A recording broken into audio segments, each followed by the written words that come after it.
दाई की दुआ कबूल होती है। मूसा अलैहि सलाम को जब कहा था फिरौन के पास जाओ, उन्होंने वहीं खड़े खड़े 4 दुआएं कोहे तूर पे मांगी।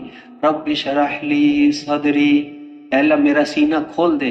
ये तो बहुत बड़े दिल वालों का काम है, तबलीग का काम, बहुत बर्दाश्त करनी पड़ती है, बहुत सहनी पड़ती है।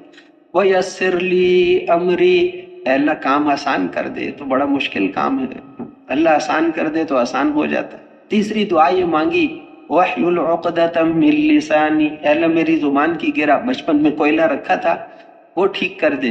चौथी दुआ बड़ी अजीब मांग ली, कि अल्लाह मेरे भाई को भी मेरे साथ शरीक कर दे, उसको भी नबी बना दे।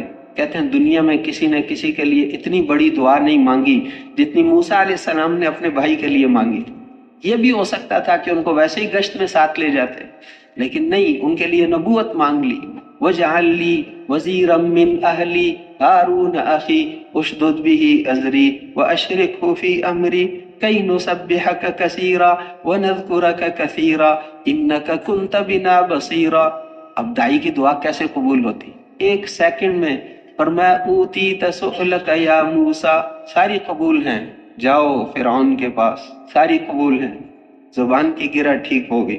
वो जो नबी को खास दुआ मिलती थी वो आगे चल के मूसा अलैहि सलाम ने मांगी थी फिरौन के खिलाफ। ये तो आम दुआएं जो तो इसलिए जो है दाई की दुआ कबूल होती है।